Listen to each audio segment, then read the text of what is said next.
Hi guys, this is Dr. Farshana. I hope you guys are doing well. Like always, it's an honor to connect with you guys. Today I want to talk about what does overreacting as a parent or guardian do to a child? What does overreacting as a parent or guardian do to a child? Number one, when you inhibit children from expressing themselves when they are reprimanded, right? In other words, if you say, stop that attitude after scolding or correcting them in a harsh way, they learn to hold their feelings inside. They learn to hide their feelings so loved ones won't get angry at them. Hence, this becomes a lifelong pattern. Children quickly learn my parents or friends might be mad at me when I express what I really want to express, right? My true feelings. They also learn to suppress and disconnect. They learn to quickly change position so others are happier with them. And it becomes this automatic response, right? They learn that even though they had complaints and angry feelings in their body, like they feel this intense emotion inside, it must remain unsaid to keep the peace. Such individuals develop passive-aggressive ways of communication, right? Long term. They feel alone as they engage normally, even when they are upset with the person they really want to express their needs to, right? So they feel alone in their relationships, right? Following up with boundaries is also a struggle with such individuals. They cave in so the other party doesn't get upset. So they might speak up, right? But then they won't follow up with those boundaries because it's too scary for them. Wait a second, I don't want to upset this person. I don't want this, right? So it becomes this terrible cycle. So what are some simple preventive measures you can use as a parent or guardian? Right? So, for instance, parents showing anger if the child drops something, right? Instead of doing that, say, I feel upset you dropped this. Please clean it up. I know you didn't do it on purpose. I'm not mad at you. I'm upset at the situation. Process your emotions in a healthy way if you are feeling angry because I said this. You see what I just said? Like instead of showing anger when your child drops something, instead say, I feel upset you dropped this. Please clean it up. I know you didn't do it on purpose. I'm not mad at you. I'm mad at the situation. Process your emotions in a healthy way if you're feeling angry at me for saying this. Simple. Number two, when you show extreme emotions after a child expresses frustration about not getting to play longer, your child learns to suppress feelings as well. They learn to detach from their feelings and they internalize that their feelings don't matter. So how can you use a better approach? Instead, validate. Say this. I know you were feeling angry that you couldn't play longer. What are better ways you can process your emotions with? Go to your processing emotion list. So have children create a list of like ways they can process their emotions, be it scribbling on a piece of paper and getting their emotions out, be it listening to music, be it playing a little bit, right? Longer. You have to know, like with Play-Doh, with clay, sand, whatever it is that helps them process that emotion, right?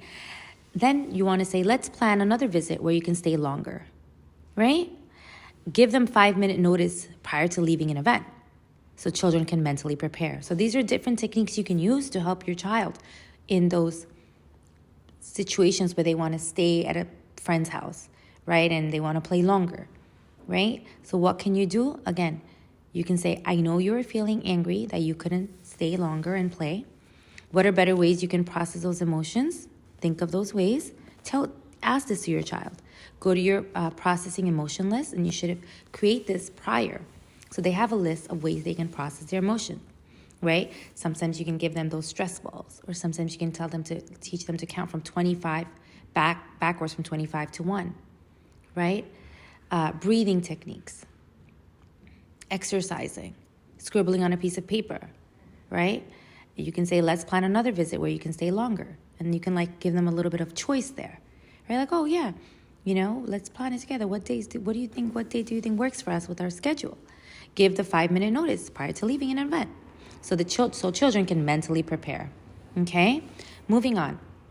Number 3, when your child has to transition from playing to doing routines like bathing or brushing their teeth, right? Expect that the child will get upset It is a developmentally appropriate response. So understanding this as a parent, right? Again, don't overreact as a parent when they're having struggles with this, right? You have to ask yourself, what can I do better as a parent, right? So number one, a solution. I'm going to share some solutions. One is give them a 5-minute transition reminder, right? Okay, if you have 5 more minutes left, all right, you have 2 more minutes left. Okay, now it's time to go take your shower, right? Or give them set a 20-minute timer. Timers work wonderful. Like they work great with children because, again, they know that the timer is going to ring and that they're going to have to go, right? It's a concrete reminder that it's time's up, right? So you give them, hey, you have 20 minutes to play here, right? And now when the 20 minutes off, you have to go, transition to your shower. Many guardians tend to get angry when children get upset transitioning from playing, right, into doing routines. And you have to understand that this is normal. That's a normal human emotion children feel, right? Normalizing it, but you having better preventive measures, okay, as a parent, right? Lastly, as an adult, you need to learn how to process your own anger, right? And self-regulate better. So either it's running, it's exercising, biking, right? Engaging in more self-care so you're better regulated, right, guys? So really think about this and internalize this so you're, again, preventing lifelong negative patterns where children inhibit their emotions, right?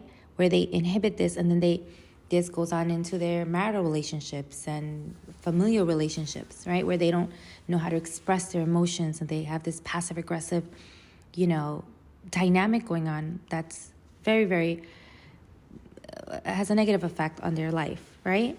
On their relational aspect of their life. So take care, okay? And just really, really reflect on this, okay? Don't overreact to your children. Do not overreact, okay?